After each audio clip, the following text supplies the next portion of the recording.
चाहते, ठीक है ना, किसी की बाप की रजिस्ट्री नहीं है। श्री राम, अगर है तो आप बताइए। हम जब पैदा हुए तो भगवान ने ये बताया कि भाई फलाना ढिमकाना की रजिस्ट्री है आपको। ये तो एक भावना है, एक इच्छा है, हम लोगों की श्रद्धा है, ठीक है ना। किसी अगर अकेले की ये श्रद्धा होती तो हम भी मान जाते। मगर एक ही बात है कि हर दूसरे धर्म के लिए, दूसरे आदमी के लिए भी आपके अंदर धैर्य होना चाहिए। अगर आप उससे अपेक्षा कर रहे हैं कि धैर्य हो, तो आपको भी धैर्य देना पड़ेगा। सब लोग मिलजुल के रहेंगे। ये पहली बार चंपारण में हो रहा है, वाल्मीकि नगर में हो रहा है कि हर जाति धर्म का आदमी सिर्फ एक ही चीज चाह रहा है कि मेरे को बदलाव चाहिए। उसमें जाति धर्म का इशू ही नहीं है। हर जाति, हर धर्म, हर पार्टी, हर वर्कर, हर आदमी के अंदर एक अजीबो गरीब उत्साह है। का जो आत्मविश्वास देखेंगे, वहां से आपको पता चलेगा कि जनता कितना हमसे जुड़ी हुई है और वो ही कैसे सिखाती है हमको। जनता से ज्यादा बड़ा सिखाने वाला कोई नहीं है। आप सिर्फ जनता की महत्वाकांक्षाओं पे कुछ परसेंटेज भी खरे उतर आइए, ठीक है ना, आपको कभी भी निराशा देखने को नहीं मिलेगी।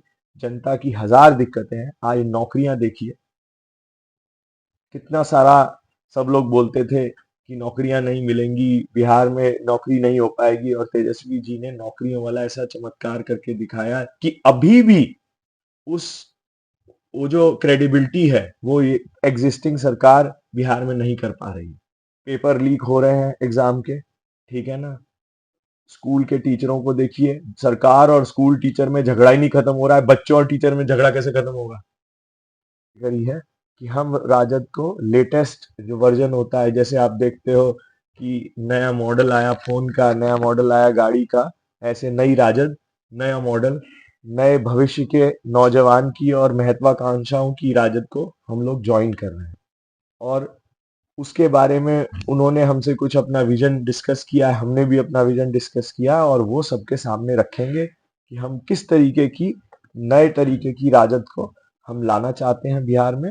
और जो आजकल के यूथ और आजकल के जितना भी नौजवान है और हमारे जो पूर्वज लोग हैं, हमारे जो पुराने लोग हैं, पार्टी जो है उसमें हम 5 साल काम किए एक साधारण कार्यकर्ता की तरह, और बहुत कुछ हमें सीखने को भी मिला उस पार्टी से, और बहुत सारा उन्होंने हमें पॉलिटिकली ग्रूम किया।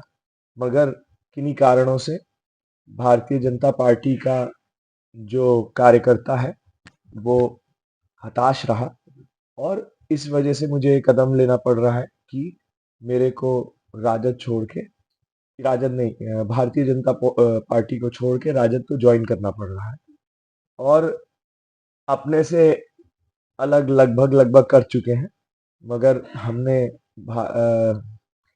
भाजपा के जो हमारे जिलाध्यक्ष हैं उनसे हमने फोन करके भी अपना बता दिया है निर्णय, और उनको जानकारी पिछले 1 हफ्ते से है। मगर लिखित में वो किसी कारणवश बाहर जाना उनको बेतिया पड़ा था। मुझे लगता है कल तक वो आ जाएंगे और हमारा इस्तीफा रिसीव कर लेंगे।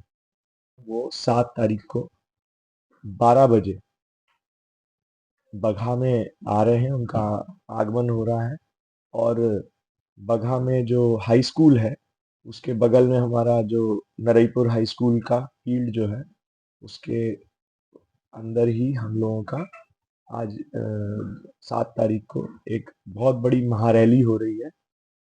लालटेन आरजेडी कम आरजेडी की जो पार्टी है, आरजेडी, उसका एक बहुत बड़ा महासम्मेलन हो रहा है, जिसके अंदर हम लोग लगभग 1 लाख से ऊपर लोगों का आगमन एक्सपेक्ट कर रहे हैं।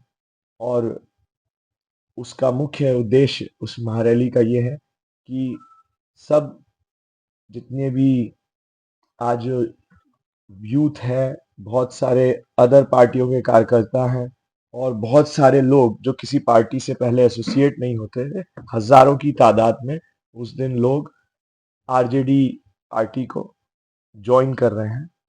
और हम भी साथ ही में अपने सारे कार्यकर्ताओं के, नए कार्यकर्ताओं के रूप में आरजेडी पार्टी में ज्वाइन कर रहे हैं। और मेरा ये मानना है उनके आने से सारे जो एग्जिस्टिंग, जो अभी वर्तमान में जितने भी कार्यकर्ता हैं उनको भी बहुत बल मिलेगा, और उन लोगों को भी जो पार्टी को मजबूत करने को मिलेगा, और उसी में सारी बातें होंगी। वो अपनी जो भी उपलब्धियां हैं वो बताएंगे, और जिस तरीके के हालात जो आगामी 2024 का लोकसभा का चुनाव हो रहा है, उस लोकसभा के चुनाव से रिलेटेड अपनी बातें कहेंगे और मार्गदर्शन देंगे कि किस तरीके से मैं भी एक नया सदस्य बनूंगा राजद का, और अपना मार्गदर्शन सब लोगों को, सब कार्यकर्ताओं, सब समर्थकों को देंगे। और ये नया आरजेडी 2.0 क्या है वो बताएंगे। बीजेपी से पूरी जो पॉलिटिकल वोटर है, जितना वोटर है चंपारण का, अगर आप कहीं पे भी जाके उससे मिलें और बात करें, तो उसको देखिए कि कितनी उसकी फ्रस्ट्रेशन है। वो ये कहता है कि मैं इनको दोबारा से वोट दूंगा, फलाना को दोबारा से वोट दूंगा, तो मुझे क्या नया मिलेगा, मुझे क्या नई अपेक्षा है। वोटर से ज्यादा समझदार कोई नहीं, और वोटर ही बताएगा कि क्या करना चाहिए। से देखते हैं। एनडीए का दावा है 400 सीट पार करें। वो उनको पूछिए, मुझे कैसे पता, अब तो मैं उसका हिस्सा नहीं हूँ। मैं लगभग मानसिक तौर पे मैं वहां से हट चुका हूँ, और अच्छा है, मेरी शुभकामनाएं हैं। बाकी तो 4 जून बनाएगा कि कितना पार कौन करता है, मगर मेरी शुभकामनाएं उनको। हम लोग अपना काम अच्छा करेंगे। सर आरजेडी किन मुद्दों के साथ जाइए कैसे भेज पाइएगा? देखिए ये बात, और इसमें ऐड कर दूं कि अंत में उस महारैली के तेजस्वी जी हमको पार्टी भी ज्वाइन कराएंगे, और हो सकता है जिस तरीके से हमारी बात हुई है कि 2024 में हम शायद 2024 लोकसभा के राजद से उम्मीदवार भी हों, इंडिया गठबंधन से।